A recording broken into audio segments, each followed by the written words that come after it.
I want to say thank you so much to each of you. You have devoted weeks and many hours to this process, and so I'm really grateful, especially as we look at these recommendations. It's so energizing to think about where our city can be in the next 9, 12, 18 months with all of the expertise that you all have poured in. And especially with the federal government pouring some funds in as well. I know we're all getting updates daily on what that will mean for housing choice vouchers. Dr. Shin, I'm sure we'll welcome your guidance on how we can interpret that federal information. And then I think some opportunities for some really interesting one-time investments that I'll be looking for on our recommendations.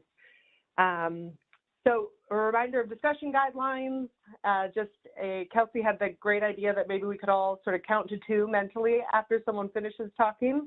That way we can make sure someone gets to complete their thought before we jump in. I know it's easy to get excited and want to sort of jump on each other's thoughts. And then of course, if you are a listener, try to talk. And if you're a talker, try to listen. That will just help make sure there's space for us to get to hear from each of you. And then next on the agenda is our trust fund goals. I sent out the worksheet that a lot of you had contributed to at the beginning. That sort of, mental exercise to chart what are the barriers to actual creation of housing. So hopefully you can review that, and that will perhaps help jog sort of where we started in this process. As a reminder, our goals are that 1 to 3 year timeline for what we can introduce, monitor, and measure, and then be able to scale and adjust. So I think Greg sort of talked about putting a lot of eggs in the basket, and this process is certainly surfacing some really great eggs that we can put out there to be able to test and see what's effective. And last week, I think I heard from a couple of you that you wanted to know what the mayor's what his thinking was in terms of scale. And he certainly said, he wants to know from you all what you recommend. But I do want to respect how much work you're putting into this, and that you want to at least be in the ballpark. So much of this, 2 things, so much of this is in flux, of course, with the federal money coming in. Like I said, we're going to have the opportunity to do some really creative things with housing. But on the other side of that federal funding, sort of what tools and policies have we put in place? And I think that's largely guided our conversation. But 2, I also want to not have the mayor's, sort of expectations be the cap. Obviously, we know that there are additional funds we can go out and pursue. We know that Metro government is not the primary or sole funder for affordable housing. So I would any limitations on our conversation. And of course, you're welcome to push the mayor to be more aggressive. So, but just for your ballpark, I think my discussions with him, looking at doubling the investment in the upcoming budget, obviously those recommendations he'll be looking for those in the next couple of weeks. And I think, I've heard from this group some leanings. We'll get more towards those in the next 2 weeks, the meeting on the 25th of the 1st, for where you would recommend that sort of doubling go. And then in the next budget cycle, ideally, we would have more information on those eggs in the basket and which ones we think we should double down on and which ones we think we should pull back on. But then, looking to grow 50%, potentially larger, depending on our financial position in the next fiscal year after this upcoming one. So I hope that gives you some scope. Again, don't let that constrain your thinking, but, is there an opportunity for, a ballot measure regarding a large bond?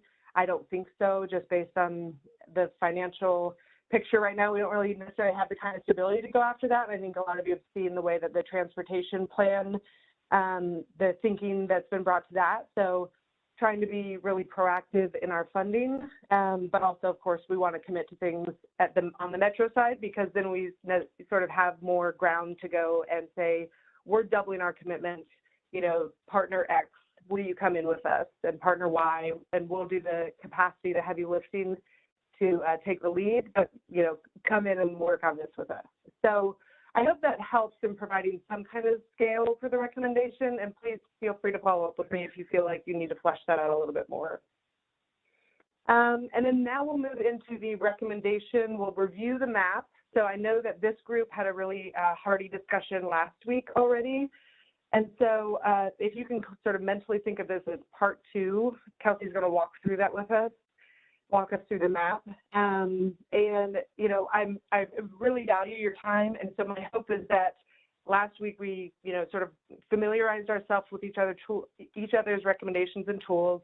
And I was really grateful for the, you know, back and forth that you all brought in terms of strengthening our ideas and sort of the push and pull. And my hope is that today we can go a little bit deeper even and start to name what partners would need to be accountable, either the lead or at the table for specific recommendations. And then not pressure to do this because we'll have space in the coming weeks for this, but if someone feels like this is really a non-negotiable in my mind for the next 12 to 18 months, I'd like to just put an asterisk next to it so that we can start to say, okay, there seems to be some desire to really prioritize this, and then we can use that to guide our conversation around if there's consensus around that or not. How's that sound? Thumbs up? Middle? Down? Okay, great. And then we'll, at the last few minutes, we'll go over the rest of the agenda, but next week, as you know, we'll be swapping with the other committee. I'll email you the other committee's recommendations on Monday, and we'll appreciate you familiarizing yourself ahead of time so that then we can jump into that session and be able to say, you know, I like this, but I'm concerned about this. What about this? Can this tie to that? We'll move right into a discussion rather than a review. All right, Kelsey, do you want to start walking us through that map? And you'll notice, I believe Kelsey's added a section. We were discussing what's missing, and I know I brought this up in the email as well. So if you can, as we review these, trying to push ourselves to be creative, and then also be thinking about what things are not, you know, captured here, even if you don't have an answer for it or a recommendation, but feel really strongly, you know, this has to be part of not necessarily year 1, but it's a crucial non-negotiable part of a healthy housing ecosystem. We'll make sure to capture that. And then I think that is really important as we look to the future so that we understand, you know, the discussion and the problem that was had around that. And that can guide how we sort of address those challenges coming up. Thanks, Kelsey. Hannah, so I know Emily had sent a list of her recommendations or additions to this list, and I've gotten two from Dr. Coleman as well. Do you want to walk through those? I want to be conscious of, you know, not putting words in Emily's mouth to elaborate on what she's added to this list. How do you want to handle that? Are hers already on the map or in the email? They're not. They're just in the email. Just I haven't gotten them in here yet. Yeah, yeah.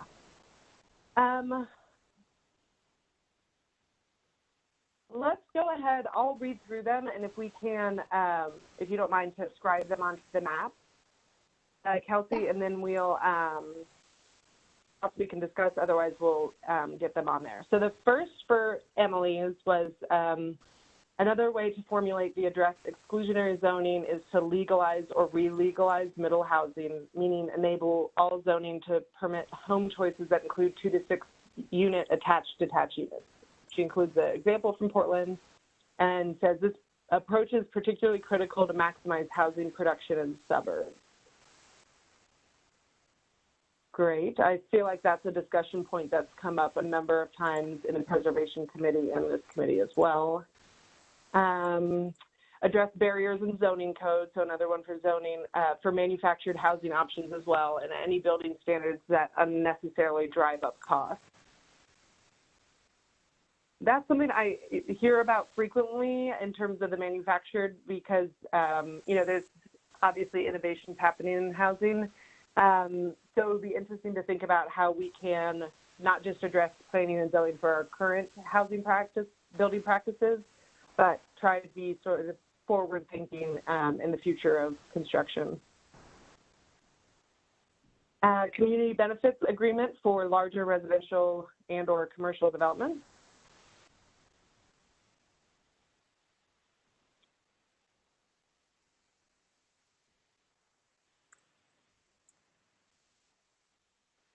long-term advance notice of intent to sell and preemptive purchase options, the right of first refusal. So this is on the preservation committee, so I think it's already been captured there. So I don't know that we need to include it here. Fair housing law enforcement on landlords and legal assistance for victims of discrimination. That's certainly something that I think is gotten a lot of discussion in the preservation committee, just around the capacity and sort of what kind of staff capacity is needed to help address resident access. Kelsey, are we moving at an okay pace? Yeah, I'm just copying them from her. Okay. Okay. Just cause eviction policies and eviction prevention programs, emergency rental support. Certainly, I know that Dr. Shin presented and shared that it is much more cost effective to keep people in their housing than to let that housing expire and then sort of spiral that, not only obviously the impact on the family, but then the cost side can really spiral for families. Streamlined development, permitting, approval process, and increased predictability of regulatory process for development, certainly. Put staffing resources towards developers meeting with staff to educate developers on what they can access or do in order to increase housing supply and affordability. And I mentioned last week having a small group sort of working meeting with Lucy. I think she'll probably bring in one person as well to try to talk through some of these specific issues. So I am trying to do some of that outside of just these meetings legwork. I'm meeting with Trail at public property tomorrow to talk through how we not only utilize public land, but what are we doing to partner with other metro departments where they're building housing or where they're building perhaps a police station or a fire station. Where can we pair housing with that?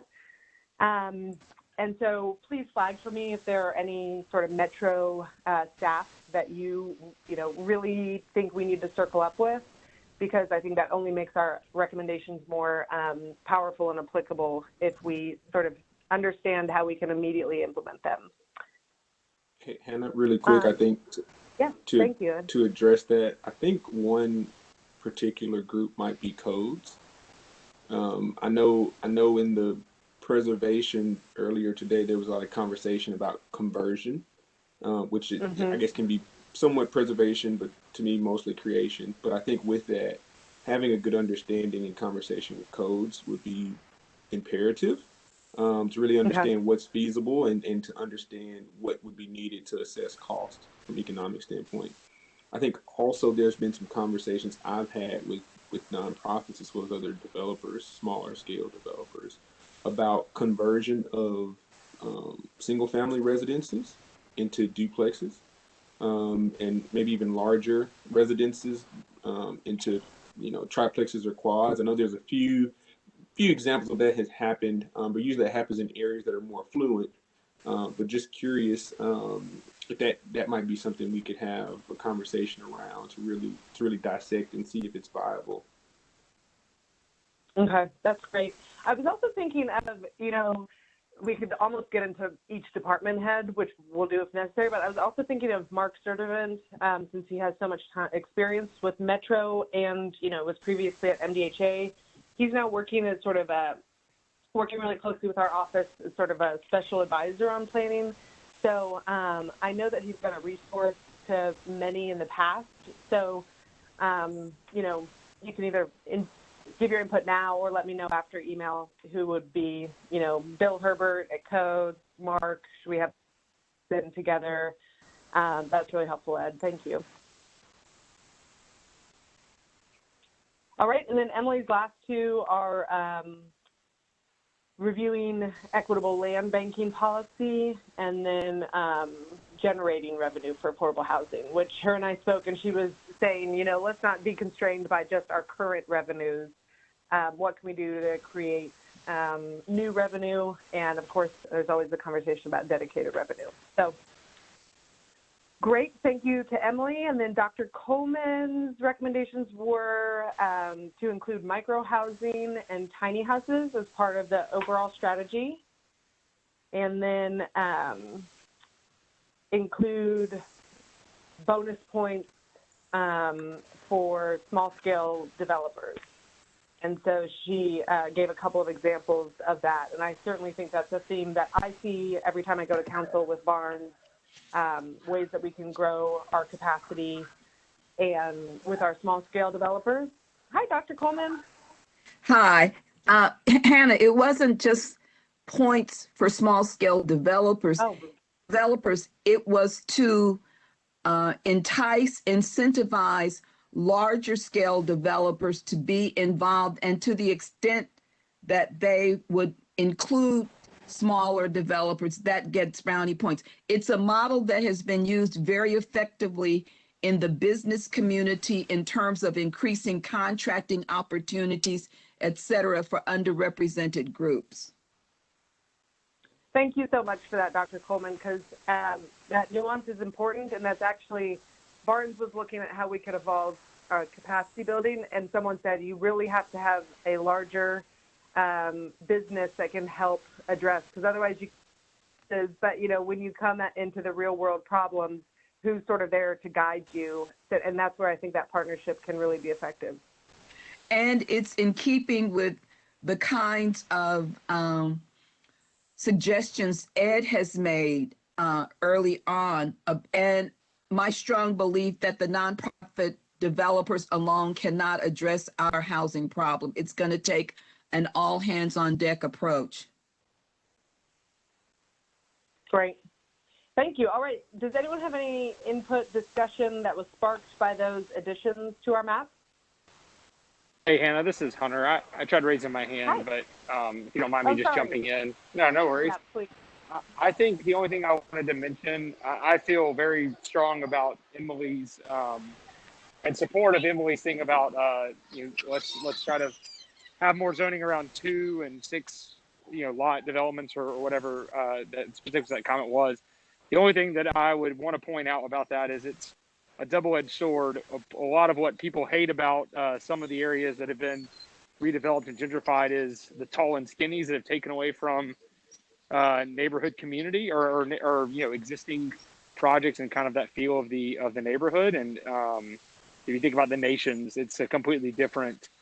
Might as well have just been scraped and started over. And I just wanted to point that out, that like when we start incentivizing that, we kind of bring that to, we kind of speed it up, if not per se, of some of these neighborhoods. And so I just wanted to say it cuts both ways from that perspective. So that was my only comment as it relates to that. Yes, I really appreciate that, because otherwise we know we will see that when we go out in the community. I think Dr. Shin was next, and then Gina and Greg. Okay.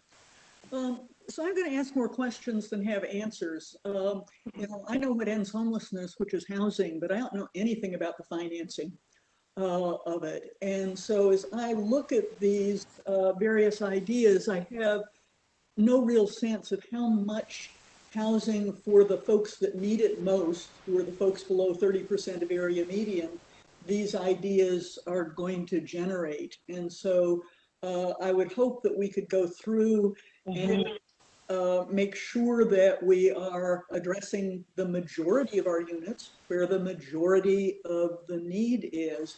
And I appreciate that you can't do that without subsidies. So some specific thoughts. A couple of ideas addressed to MDHA.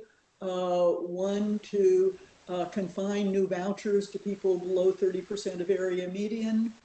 Another is in the Envision projects, in Envision Casey and Envision Edge Hill, that we have more than one-to-one replacement for units for people who are low income, along with the middle income units that are putting in there.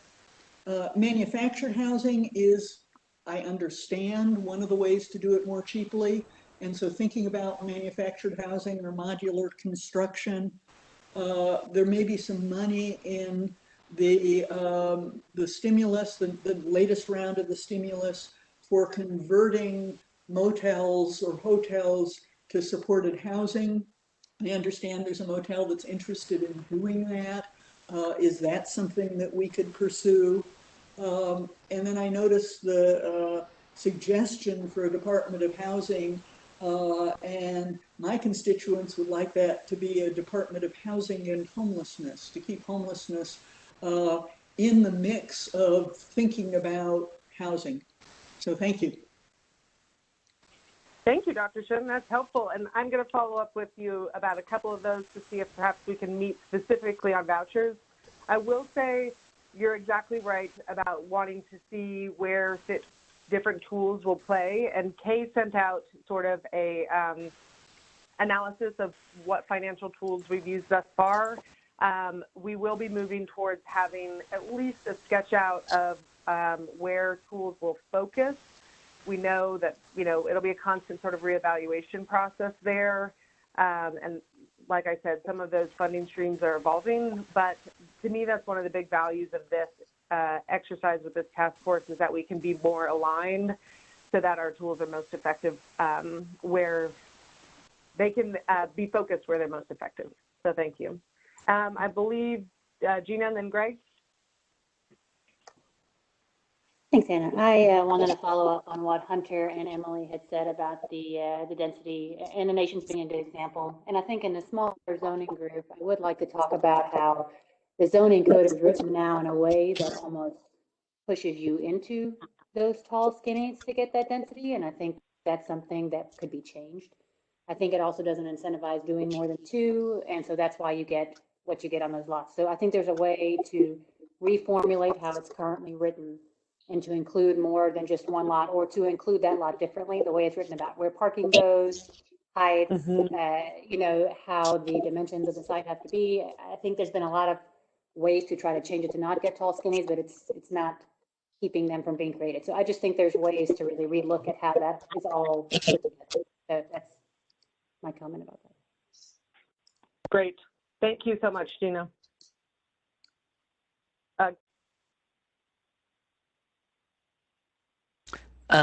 I think pretty much echoing Gina. We've got a pilot right now with the Wedgwood, Houston, and Chestnut Hill neighborhoods, where we've got kind of design guidelines that are intended for parts of those neighborhoods that have already more or less converted to tall and skinnies. Kind of what does it look like to allow multifamily in that context? But then also for parts of those two neighborhoods that haven't converted yet, what would more of a contextual infill approach look like, where we've got better design guidelines, but we've got a little bit more flexibility at the scale of the current buildings and the number of units that you can do.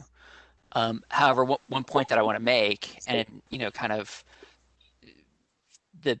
one thing I would really emphasize is that the zoning code, kind of how it's applied and what it allows, is downstream from kind of what the community is interested in. So one of the reasons we're pursuing that project in Wedgwood, Houston, and Chestnut Hill is because we had a neighborhood that really took the lead in articulating the values of density for kind of retaining its older set of neighbors, a supportive council member and a supportive property owners who saw the value in that smaller scale density in the neighborhood parts of those two neighborhoods. And so I think there's a lot of tools, a lot of things that we can do with the zoning code, but sort of getting that community conversation moving beyond sort of retaining single family character as houses for single families, I think is going to shape how effective that is. And that's really helpful to know. Can I just ask Dr. Shin to mute yourself, and then Ed, can you go? Yeah, I would just like to come behind what Greg had said and partially, agree. I was part of the Wedgwood, Houston, Chestnut Hill steering committee, and the way Greg articulated it was perfect. But then, secondly, mostly fulfilling a commitment here, but via email from Councilmember Allen, I missed a call from her, but she shot an email over, and one of the things that she asked that we bring up in our committee was the conversation around parking and how that is definitely a driver in, when we talk about this, the density increasing, parking as really a barrier to how you lay out your site and what works best. And of course, the changing nature of how, we commute, I think is going to be something that's important to notice. But she also had mentioned that there was a specific request from a council member that came to the housing committee meeting to ask that become part of our discussion. And so I think we should definitely emphasize that as part of our conversation around planning and zoning.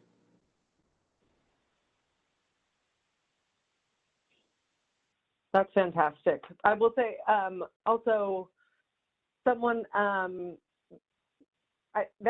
really appreciate, Greg, that you put zoning in the context of where it lies. Like there is a upstream challenge as well, which I know we've talked broadly about communication. And I think it's mostly been centered around, educating folks about NIMBYism, but an environment where council members really do have a lot of control, that proactive,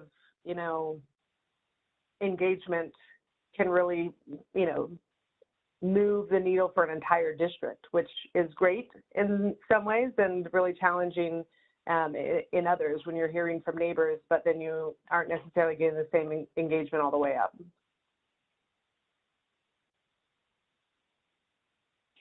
Ed and Greg, do you feel like there are learnings from that pilot that we could, were the learnings in that process documented to sort of become a case study that maybe the rest of the group could learn from? Obviously offline, not to deter the discussion.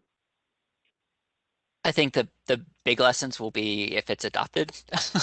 It's still it got deferred a few meetings for a little bit a little more conversation, but the plan kind of articulates that approach in pretty good detail. I'm happy to share the link to that as well as to the draft standards for the urban design overlay, which includes kind of a call out to the Portland approach that that Emily mentioned as well. Okay.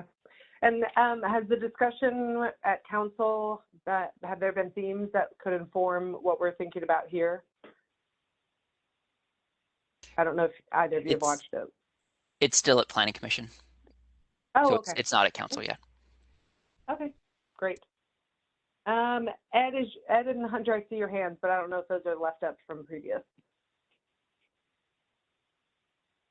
Well, I just wanted to, again, follow behind Greg. I think short stories, there's very engaged and very active community, which is hence why it's now still in Planning Commission. Again, it's one of those that cuts both ways, right? You have the community that's very engaged in what they want to see come out of that exercise. And so it's a beautiful thing with the community engagement piece. I think I'll tie another thing back from something that was mentioned earlier today. I believe it was Dan who really emphasized the need to communicate and put together an effective communication strategy around what we mean by affordable housing, right? What our status is in terms of where we are on the spectrum of a crisis. I mean, everybody on this call understands that, but I think really being able to communicate that to our greater populace. And then, again, educating the community on how much involvement that could be taken to make a certain type of change. I think, and Greg can,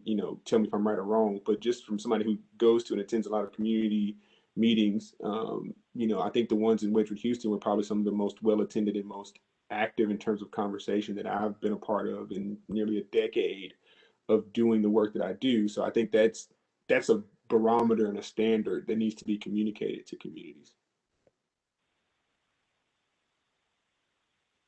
Hey, and my hand was up. I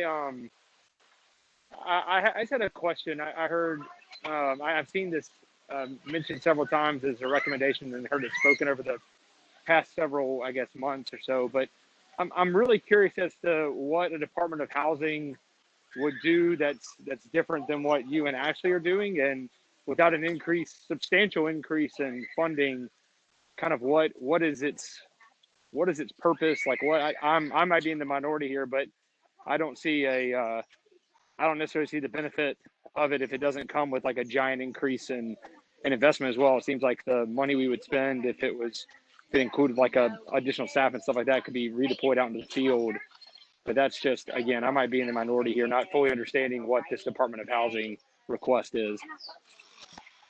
And I can comment on it because I put that in. Yeah. Gina, go ahead.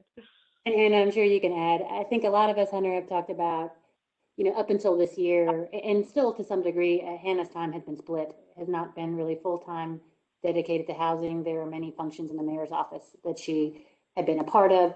Ashley is really doing the day-to-day of the Barnes Fund.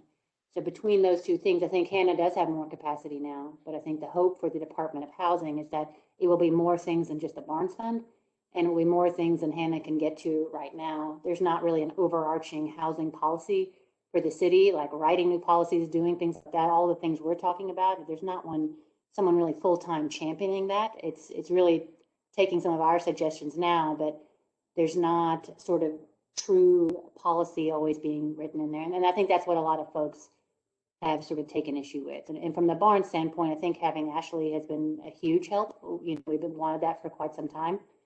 But I still think there's more room to grow. And yeah, I agree with you. It certainly is a funding piece. That's a big piece of it. But I think to have that funding and a commitment to doing things other than just Barnes and to really being able to put capacity into all these other things we're talking about, there's not really a home for that. There's a lot of different homes for that. There's not sort of one place that's sort of leading that. And I think, a lot of the commissioners at Barnes have really been saying that for quite some time. And I know I've heard it from a few other council folks. So that's, and at least from the side that I'm coming from and, the conversations I've had with those folks, that's been the crux of it. I'm also curious if there's an element of added stability that comes with that, knowing that obviously our mayors in the past have committed to housing in general and the Barnes Fund, but it, as we have seen, is contingent upon the budget process. So I'm wondering if having it as a dedicated Department of Housing adds an element of kind of consistency and reliability. Yeah, absolutely, Kelsey. I think that was another, Barnes comment is that, as a mayor's office does change as well, administrations and individuals in those offices change as is normal and to be expected. And I think pulling it out as a separate department would also, like you said, bring some more stability to that role. Yeah, I'd like to weigh in. I think, and this is my opinion, yet to be proven, but I feel pretty confident in making it. I think that, mid to high six-figure investment in the Department of Housing will produce more units, if we want to do it that way, than it would having that type of allocation just go to the Barnes Fund per se. I think, we do definitely need capital. We also need people power, right? I mean, we need the ability for people to not only monitor, but chaperone, invest the time. I think honestly, broker deals and make connections. I think there's projects every day that deals are made, that they're creating units that have no influence at all from the city's perspective, that could create at least one or two units. I think we're just missing opportunities because there's not enough capacity. Hannah, we love you, but you can only be in so many places at one time. And quite honestly, I don't mean this to be negative or harsh, but I don't think all of the departments have the view of affordable housing. And so I think creating a Department of Affordable Housing emphasizes that there is a dedicated group of personnel that will engage all these other departments, but to facilitate that as a primary point of conversation. I think it should start to be just how it is. They should have a person who sits in development services. And so anything that comes through the door, they have a chance to set their hands on it. I mean, if you treat this as if it's a true crisis, I think it demands more than one person that's full-time dedicated to housing. I think that's where we are as a city. We look at the Barnes Fund and say it's too small in terms of dollars. I look at our housing, personnel, and I say that's not enough people. And I think they go hand in hand.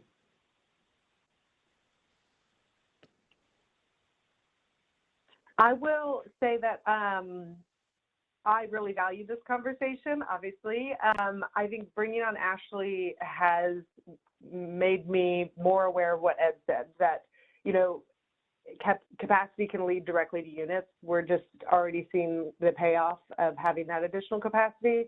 And I might just send out to you all sort of, instead of starting from the place of Department of Housing, what are the needs that we're seeing? I think Kelsey's done a good job capturing them here, the consistency and reliability, having it be outside the mayor's office, so it's non-political.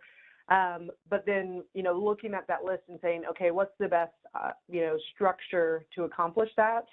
And, maybe it is a Department of Housing, but then we can work towards that versus starting with that assumption. Because I think you're right, Hunter, we would want to make the case that it's going to pay off. And then also that process obviously informs what kind of staff you would hire and how you would structure it, where it would live, because we would know what problems we're trying to solve with it.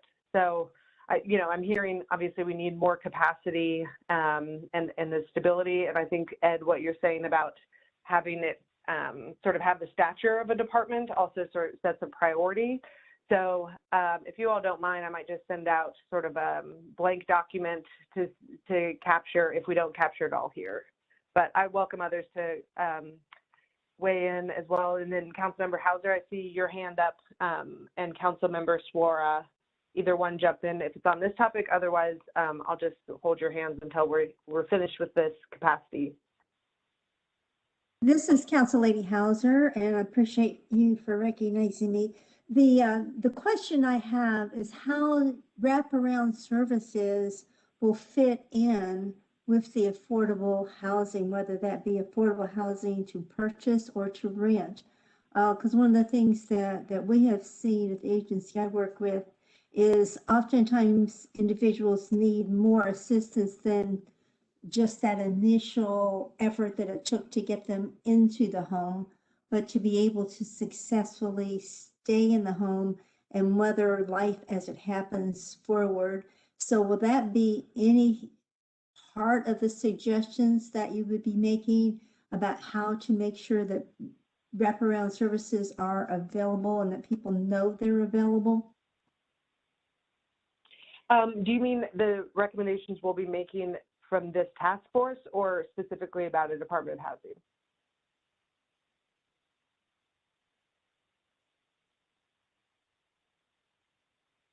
Councilmember? Yes, that answers the question. I was just thinking that is one of the needs, because if we can't successfully keep people in and we just have a revolving door, then we really haven't met our mission of being able to provide the affordable housing and serve the market. Thank you. Absolutely, thank you. And I think that conversation about sort of the resident experience, access, how long, the process of eviction and fair housing law is one that I think is emerging as a longer term conversation. What can we do to increase funding and unlock tools and policies? And then that work is essential to whether our residents are in healthy, whole communities. But I don't know that our conversations here have surfaced anything that will have immediate impact or immediate policy recommendations. Councilman Member Suara? Hi, just wanted to add to the Department of Housing conversation just a little bit. When I think of Department of Housing, I hope we're not thinking in terms of a huge department with 10, 20 employees. I don't think that's what we're talking about. At least that's not what I'm thinking of. But I do think having a place where the resources are, a place where someone like myself, some people that are devoted to doing the research and getting the information. This task force has been very great because there's so many people here that has a whole lot of information. But ordinarily without the task force, I don't have access to all of you, and you don't have to me. And so the department, I think, will be a place of resource, a place where that could be housed, a place where those information could be where we could get it. As a council person, I'm limited in my time, I'm limited in my resources, I'm doing things on my own, but then other things happen on top of it. And so, but when it comes to affordable housing, I have the place to say, oh, this is what they're doing in San Francisco, can you look at it and see how we can do it in Nashville? And that takes off. Without me waiting 3 months to get back to it or have the time to research it. And so if we really want it to take off and for us to be able to do all the legwork that would make it effective and to fruition, I think adding that capacity is important. But as we talk budget, and as a money person, let's not create a department with 10 people. You know what I mean? But so let's put it within context. But we do need to be able to look at that. So just wanted to add that.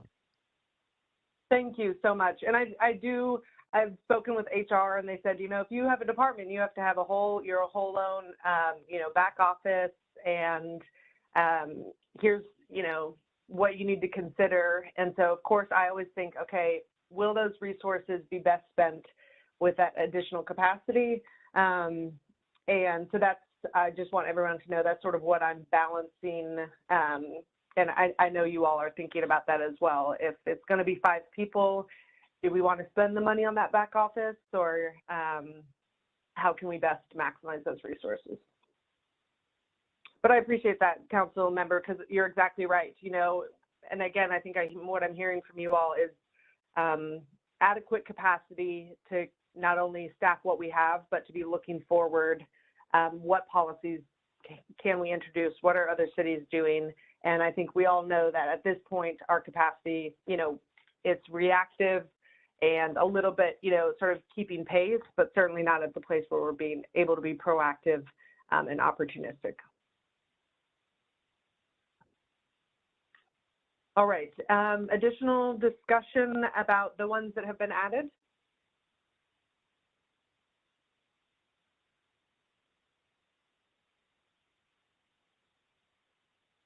Okay, Kelsey, do you want to zoom out? Wow, what a beautiful map. So I think we can see, a lot of focus on funding. Obviously, it costs money to create new units, and it looks somewhat balanced. Does anything jump out to anyone when you're looking at it from this zoomed out level, or do you have a request to focus on a specific area?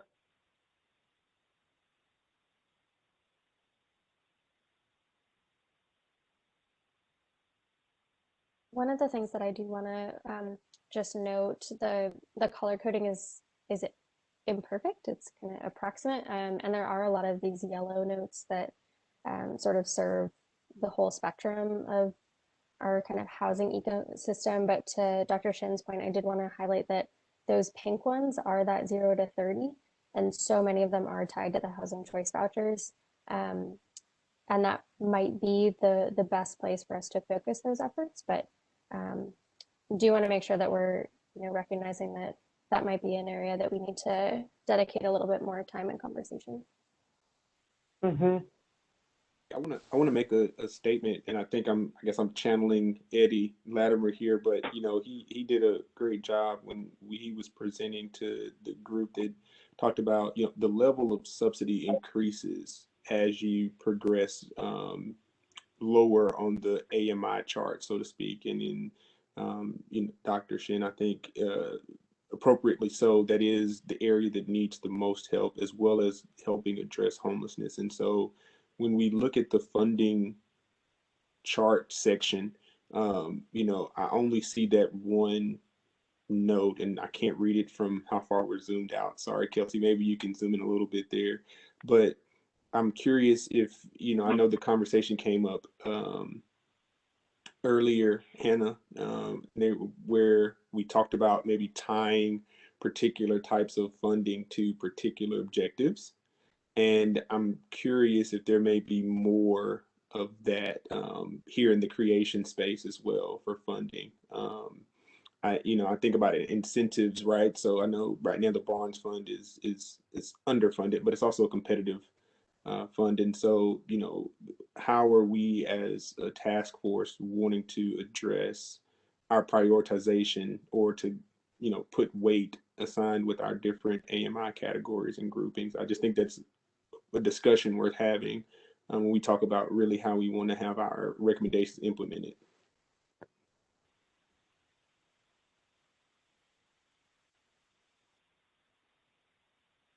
Councilmember Suara, I see your hand up. I think there were some recommendations that add all AMI in them. And I think it might be misleading because it does not show that it does impact the below 30 or the 30 AMI as well. So I wonder how that could be depicted in a way that it shows that. I don't know if what I'm saying makes sense. So there's a whole lot of suggestion that came in, but it's for everybody. And so when you're looking at it as for everybody, you're missing the part that it touches the category that you're talking about, Edward. So I don't know if that's why it's so, it looks as if there were none there. And maybe there's any way for Kelsey to do a magic to I don't know, maybe split that up or give it 3 different colors. I don't know. But I just wanted to point that out, that in making the suggestion, I know the one that I made when I was doing it, I was thinking that, oh, this could affect everyone. It can impact all of it. And so there's those colors in there. I can't remember what color that is. It might be the yellow one. And so it might be misleading looking at it like that because some of them are not solely for a category. So I wanted to point that out as we're looking at it. That's a great point, and thank you for helping clarify that. The yellow ones are the all AMI levels, and so I think maybe rather than having looking at it as specific policies that directly target that income level, that there's a way to craft these recommendations so that our Department of Housing addresses or has a lens or a focus towards that greatest need. I think that might be a way to, these big picture recommendations will impact all levels of income related to housing, but how do we make sure that those are keeping the greatest need and the most vulnerable at the forefront of the conversation? Yeah, because I think when you see, sometimes when a tool, and I do think that they're ones that are all AMI are, some of them they're different, but, when we introduce a tool, we know that people will probably tend to focus on the populations that are easiest or most cost effective to serve. So even if it can apply, I do take Dr. Shin's point that, 0 to 30 is going to take specific concerted effort and set aside. And that we just know the challenges are unique and pressing there. So I think, like you said, Kelsey, calling that out so that while we do have tools that will help all, like you said, council member, we need to pair those tools then with, a specific effort at 0 to 30.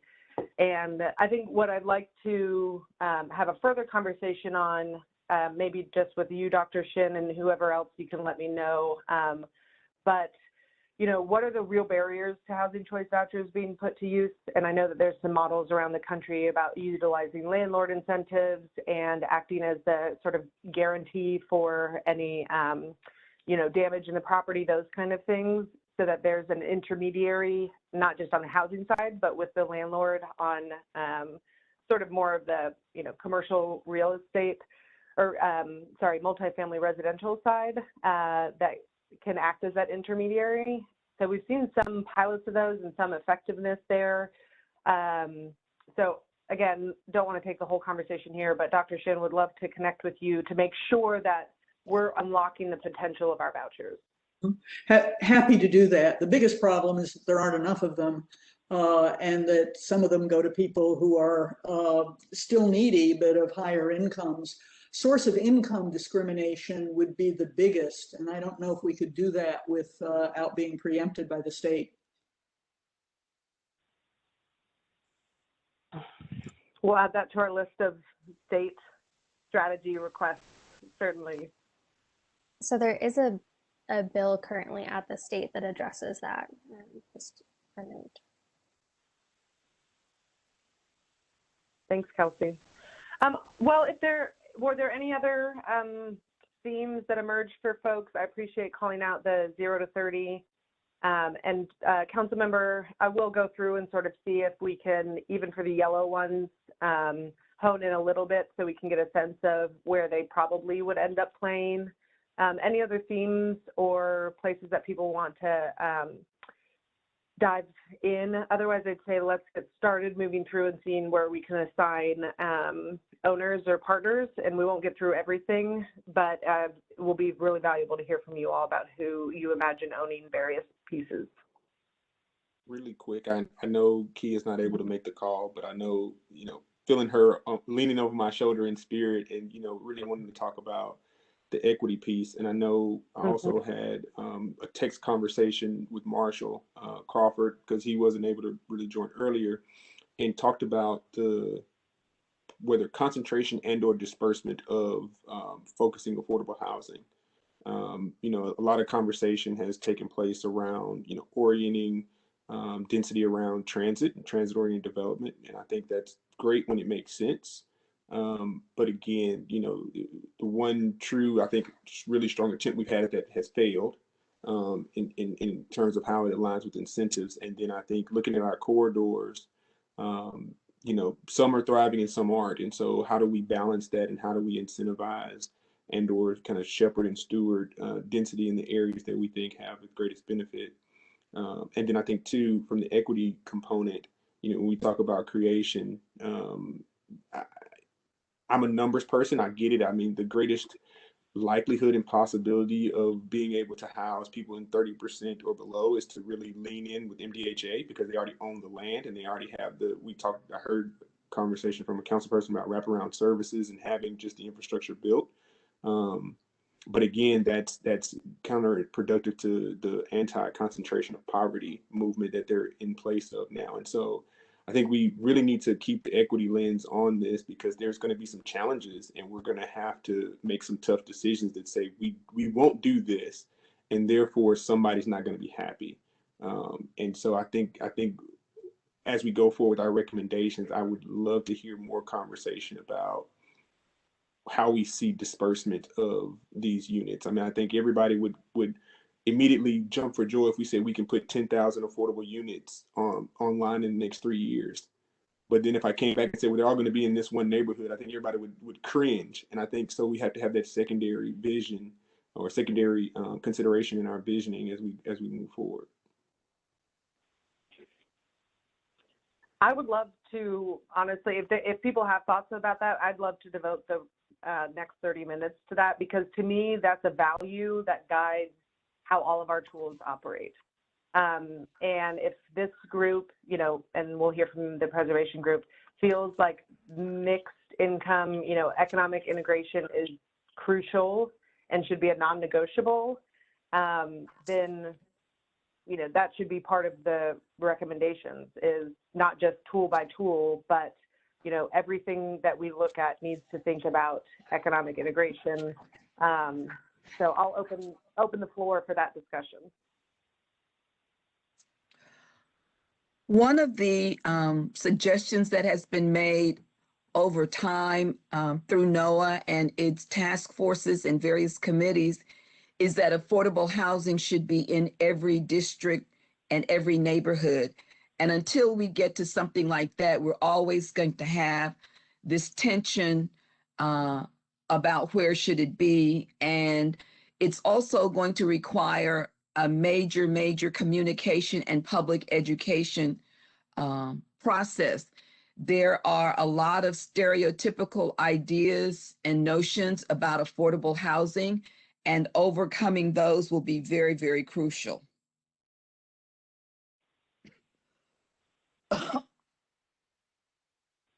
Dr. Shin, I see your hand. Yeah. So I really value economic integration. I think it's really important. And when we talk about MDHA resources, I think we need to make a real distinction between Section 8 housing choice vouchers and project-based Section 8 or public housing. And so when we're talking about the Envision projects and creating mixed income, that's super. I'm not suggesting that be only low income.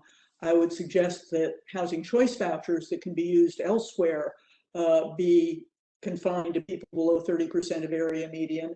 I would love to see source of income discrimination that would say landlords can't turn down a person because part of the rent's going to be paid by a voucher.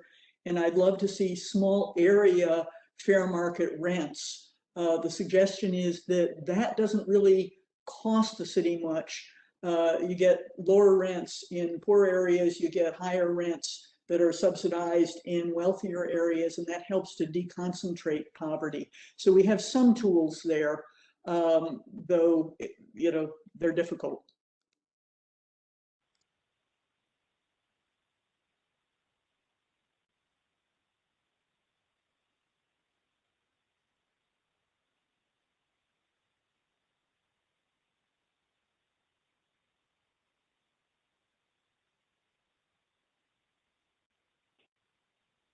Anyone else have thoughts about this? Obviously, the trade-off is, you know, a unit in Green Hills costs more than a unit in Madison. And so I would love for us to sort of, you know, is the higher cost for the unit in Green Hills worth it? And do we want to really say that is a guiding value for every tool we're going to develop and steward at the metro level? And I think one thing I'll say is, you know, we do have a little bit more flexibility and responsiveness than federal funds. So, you know, we could say we're going to focus metro resources on this because we can, and federal funds are, you know, moving that way with income averaging, but we're going to play a more flexible role. We could also, you know, focus it that way.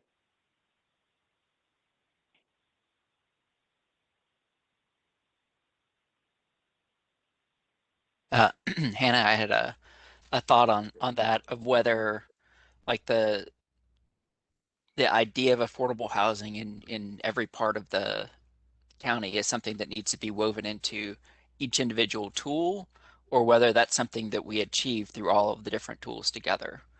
You know, so it's tougher to do, you know, the property values, you know, piece in terms of Green Hills or wherever is obviously a big barrier. But then does that just push us to use a different set of tools, whether it's public property, working with long-term institutions who are landowners in those areas, so that it's a guiding vision, and we just sort of, we look for what is the right tool for the right neighborhood.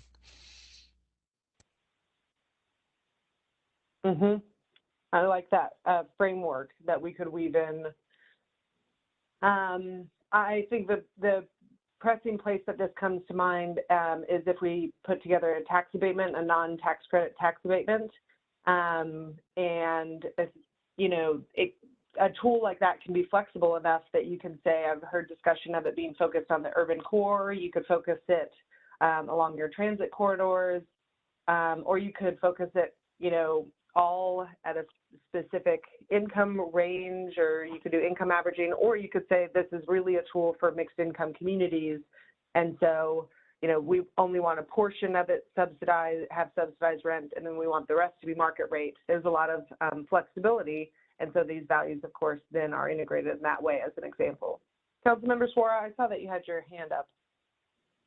Oh, thank you. I was looking at time and I feel like Greg, I think, just said what I was going to, but I want to stress that when this task force started, I got about 5 emails from constituents and also from some of my colleagues, 2 of my colleagues, especially in North Nashville, saying that if this task force doesn't do anything else, the idea of concentration property is one that we have to look at. And people in this district are tired of anything affordable housing. And I think that we have to see the reality of that, especially when we're looking at what kind are we building, which income level are we looking at. And so sometimes when we do it, we do the very low income in certain areas. And so how do we change that?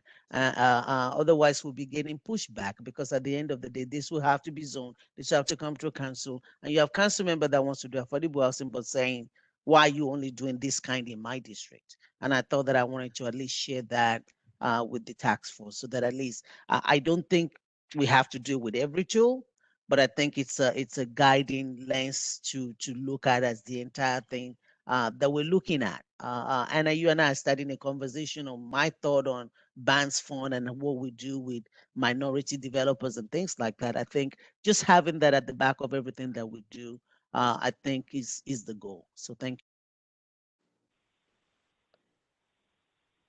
That's really helpful. I'd like to say, and well, one, I want to agree. I think placing an onus on it to be something that's done district by district, but I know districts have such different characters, as they're broken up. But I do think making it an onus for it to be dispersed is a great way to look at it. I think it does it needs a lot more dissecting and a lot more, I'll say more of a scalpel than a hatchet to just drop the hammer and say, we're going to do this. But I also think there needs to be a clear objective and then flexibility around specific types of projects and initiatives that will help bring affordable housing to each neighborhood or community. I know we've kind of collectively as a task force said that inclusionary zoning is kind of a bad word and a bad phrase because it's continued to fail. But I say, okay, well, if you can't use the stick, right, how do you use the carrot? And I think about the business environment and I figure out what's the carrot that can be dangled out there. And I think really and truly you just create the opportunity in the environment for people to be creative. And I think there's a lot of really, really creative developers in Nashville that would love to do projects in Nashville that aren't able to make numbers work in certain ways now. But if they know they'll have, potentially a Department of Housing to come to and have a very creative proposal that brings units to particularly a district or a neighborhood that doesn't have them, and they know that they'll then have advocates that will go to bat for their proposal, I think you will change the business environment and the climate drastically, and you will start to see enough things to choose from to where there'll be movement of the needle. But I just think we have to create that. It's part of that education. I think we have to create that beacon that says, hey, we really do want to do these things.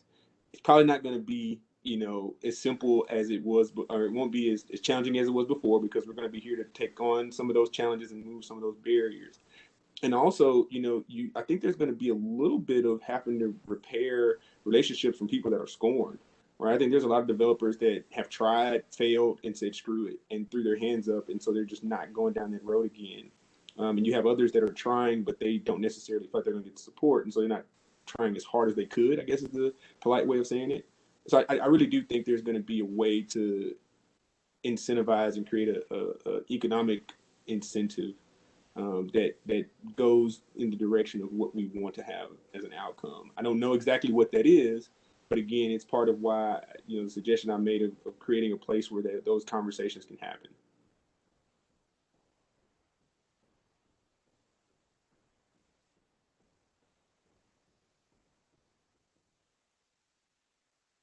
I will say, Ed, I'm glad you brought that up because in a lot of ways, I'll be looking to you all to help with that messaging that, as our recommendations come out and are implemented, you have trust in the community. You're the ones who can say, no, we really do.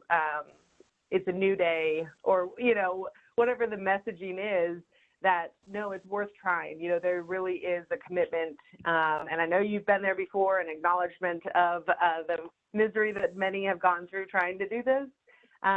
But being able to offer more than lip service, certainly on the Metro side, I have been saying Metro needs to be the first one to sort of put up and saying, we're going to develop new tools. We're going to increase the budget. But then really hope that you all will sort of act as endorsers of this work that we're doing. And so that's why I want to make sure that we hear from you if there are concerns that you have about where we're going or what's being discussed, what's not been discussed, so that you are in a position to feel like sort of, full-throated supporters of where we're going to try to go. And then, of course, bring the criticisms back as we try these tools out and learn from them.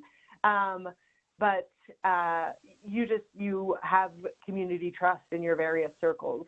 So that's why I've been pushing so much to make sure I hear from you all if there are concerns or, tweaks that you think we need to look at.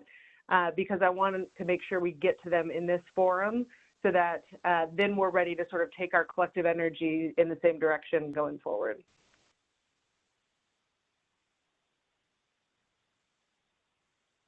The only thing I wanted to say is that we're getting emails, texts, whatever, and the expectation of some housing advocates is that this committee will put forth a plan that will say by X period of time, we will create X number of units. And that's kind of what they're looking for. And that's not exactly the direction in which we're going. And I know early on we said that we need the near-term solutions of 1 to 3 years, and then we need to think in terms of an affordable housing ecosystem that would have a longer range trajectory. So I just want us to be mindful of what some of the expectations are in terms of the work of this committee.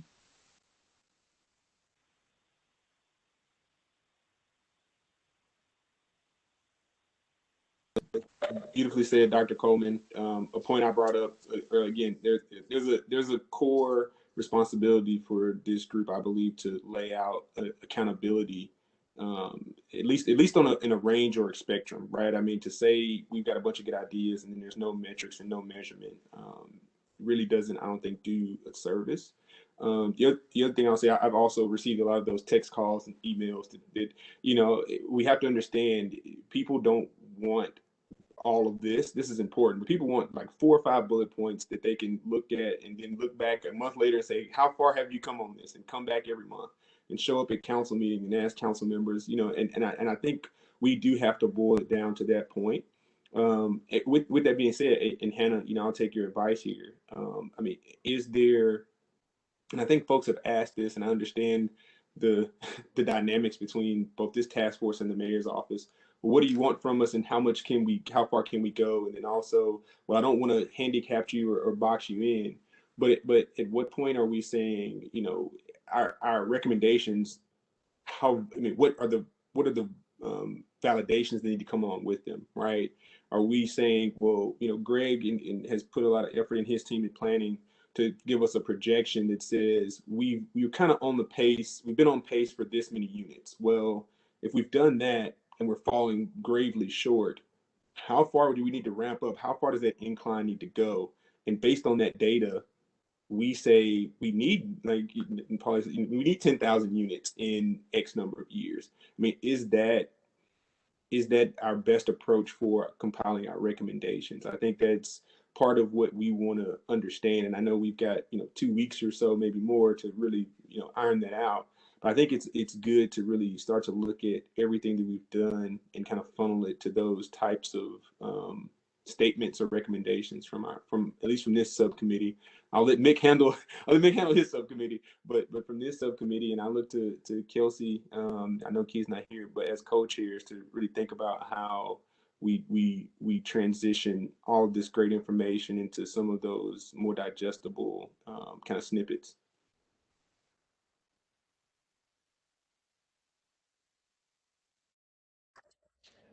Oh, I was just gonna chime in on the equity piece, and I was sitting here listening, and one of the things that I think it's really important to look at the big picture and how do we keep an equity lens on the big picture and make our sort of overall strategy in line with that. But then I also think about it in terms of, okay, if we're using this particular tool, let's call it a Barnes Fund or a pilot, how do we take an equity lens to that and get the most out of it? And because there's going to be sort of different trade-offs with different tools as we think about the location and I think Greg was speaking to this too. That specificity of a tool is really helpful for us, I think, and as this task force continues its work, to be like, okay, how can the Barnes Fund do more with this goal? How can a potential pilot program be constructed such that it serves to I want to sort of make up the deficit of lack of equity. I want to frame it sort of as we're short now and we need to get somewhere. But that's what I was just thinking about in terms of that play between the big picture strategic and then let's go in and look at a particular tool and how are we going to do it in that. But that's all.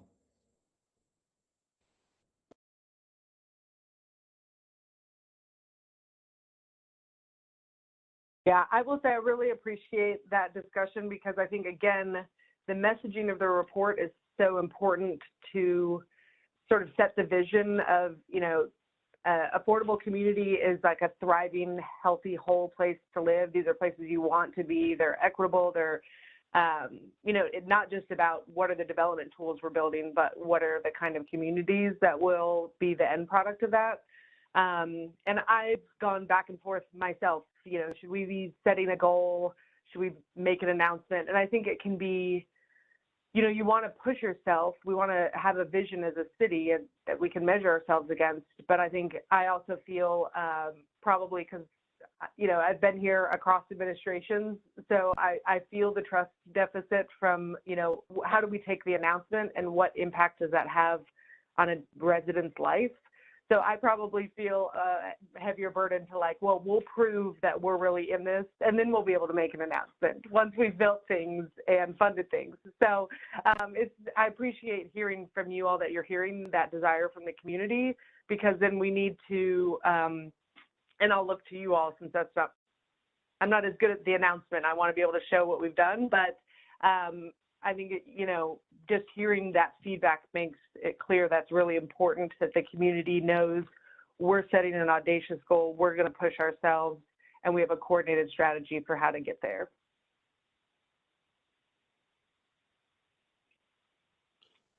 I know that, okay. I was just going to try to make sure that we've heard from most folks. And then Ed. You know, I was doing the same thing. I was looking, and I actually had a question. I was going to direct it to Gina, and I see she's not on here. Yeah, she had to jump off. I'll ask it, Hannah. You may know. I mean, I just think about it. You know, I mean, when we talk, I think this kind of goes into capacity, but also into recommendations. I think when we first started the task force, a lot of folks were saying, well, we need to put more money in the Barnes Fund, right? I think that was just something that collectively you got a lot of nods. But, and I know Ashley's not on the call either, but I mean, is there, you know, historical data that says over the past 3 to 4 years, Barnes Fund has been funded at approximately $10 million, and we've not been able to award everyone. But even if we did award everyone, that was only $14 million, or like whatever that was. And I won't speak to the quality of every proposal, and that's why I was kind of looking to Gina and say, hey, well, some of those folks may have been funded or not, you know, and might have been an uncomfortable position for her. So I realized that, saying it out loud now.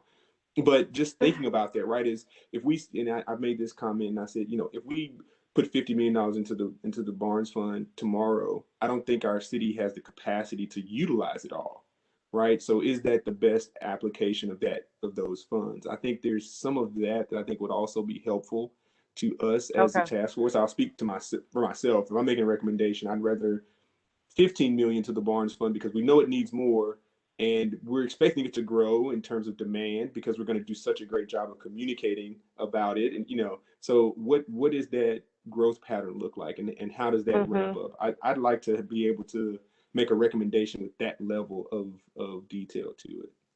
And Mick, I see you smirking, and I also see your hand. So go ahead.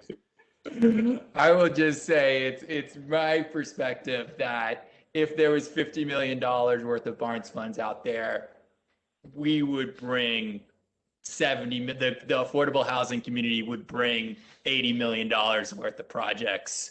65 million of them would be really good. That's my perspective on it. And that may not be correct, but I think that it's a little bit of if you build it, they will come. People who spend their time chasing grants know what's going to get funded, know what's not going to get funded, and aren't going to spend time on applications that aren't going to be successful a lot of the time. So I think that there is a possibility, I'll say it this way, I think there's a possibility if there was $50 million that I wouldn't be surprised if there was $80 million worth of applications. So to that point, Mick, I think it's very good for the type of conversation I'm talking about. So do you feel like currently there are people that don't go after the Barnes Fund dollars because they have a strong inclination that either it's too small or they won't be funded? And then if that's the case, is it because their proposal isn't quite good enough? Because if it's $10 million and you need 10 million, you know, if you need 5 or so, I mean, if you got a really strong proposal, you submit a proposal. I mean, do you feel that it's not necessarily based on that? It's based on the perception of the Barnes Fund. I think that's an important thing to discuss. If we say, hey, $50 million goes, but $50 million in what communication to the public? I don't know if this answers your question quite right, but this is the first stab I take at it. If it was $50 million with a max of $2 million per project, finding 25 $2 million projects would be challenging. But if there was a correspondent, up to $10 million application ask, just times that by 5 too. I do think you would find folks coming and figuring out ways to put those resources to work, and people would come from out of state, to come help make that happen. Your big national affordable housing nonprofits would come to town, and things would happen. That would be my prediction, my expectation. Does that answer your question, Ed? That answers my question exactly, Mick. I mean, that's kind of it. What do people think about the Barnes Fund right now? And if we just dump money into it, we also need to think about the perception we have to build now. Do we want that to? Is it a calling card and invitation to larger, more backed nonprofits to say, oh, well, now that you've graduated to that level, we can help you, right? I think that's important. And I see Councilmember Suarez's hand went up. Go ahead, Mick. I just wanted to make sure. I'm going to be quiet so you and Councilmember Suarez can talk. I'll just say one quick thing. When the announcement came out that there was a $10 million Barnes Fund announcement, what was 5+ years ago, I heard from out-of-state developers about opportunities. If there was a $50 million announcement, that would happen to an even larger extent. But I will cede the floor now to Councilmember Suarez. Sorry about that. Well, what I wanted to add is this, and it's a conversation that I started with Anna offline, but I think since we're talking about Barnes Fund, I wanted to make sure that I mention it here. We could put 50 million or 80 million in Barnes Fund, but the concern that I had is similar to what Ed was talking about, the equity part of it, where people are saying minority developers don't have a play in it, or that when they do go, because you have to leverage your funding with the banks, they don't have access to the kind of funding that big developers have. And so how do we make sure that, yes, we put 80 million, but is it benefiting everybody? And so the conversation that I was having with Hannah offline, which we're going to continue, is do we have a mechanism to be able to say, we have to put at least 30% of the Barnes Fund must go to a minority developer in some way or fashion. And if we can do that, then this equity conversation, because at the end of the day, whatever we do, I just want to make sure that it benefits everyone. That's one of the major things when I was running. Nashville is growing, people are making money, but not everybody get a piece of the pie.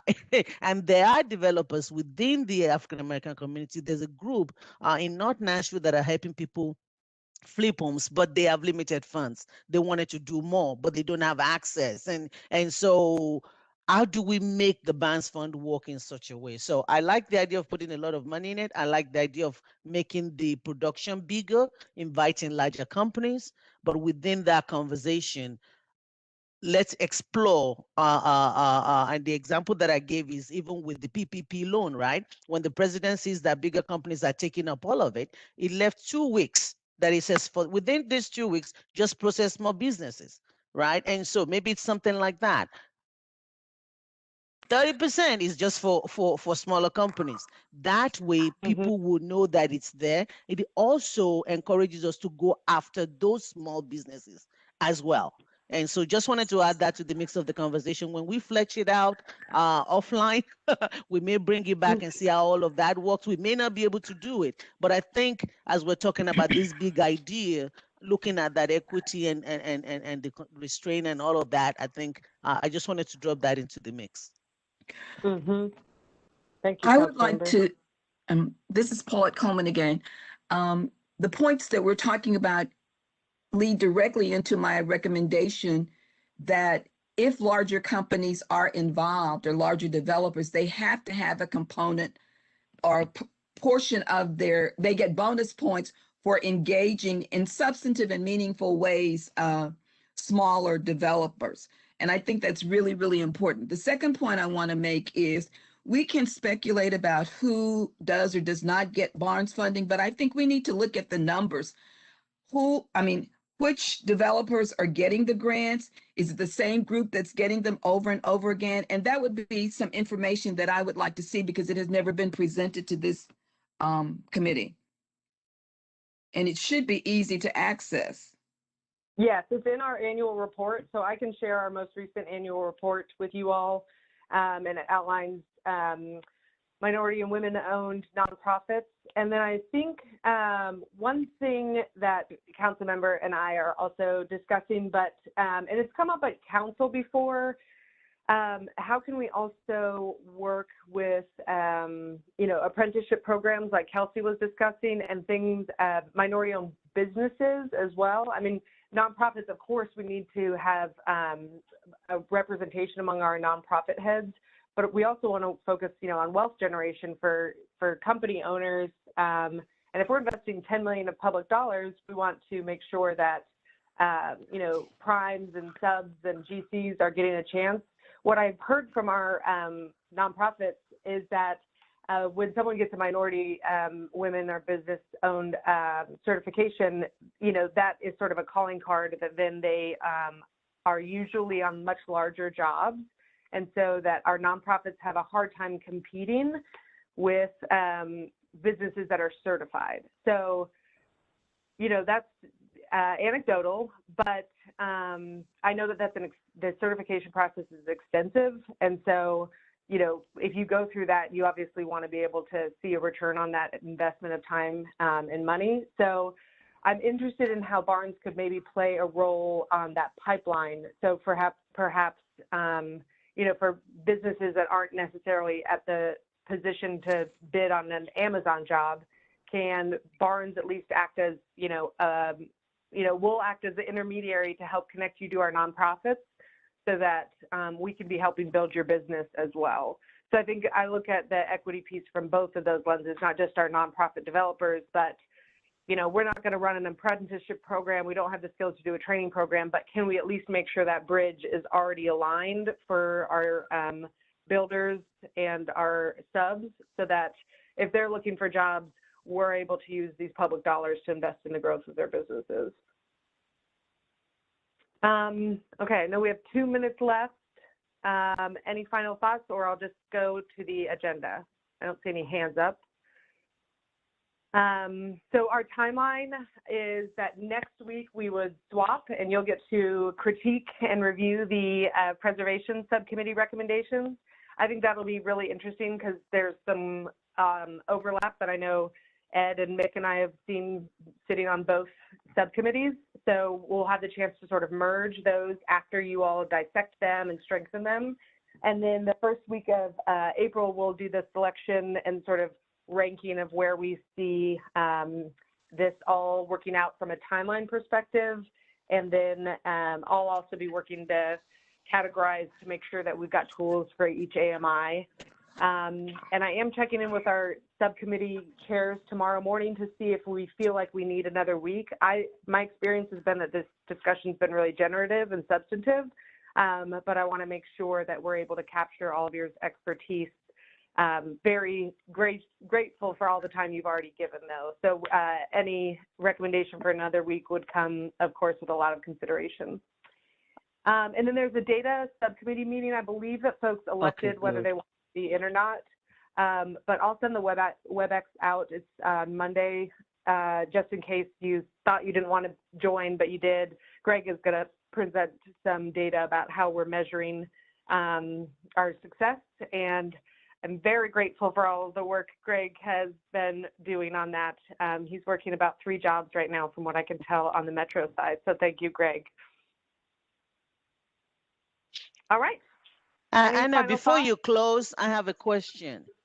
And Yes. I guess maybe I'm a little bit lost. So we'll be reviewing the other side and they'll be reviewing ours. But all we have is a chart of conversations. Do we have a list of the recommendation that we agreed on, or you're just going to put everything that we discussed? I'm just trying to figure out how does that work? Right, right.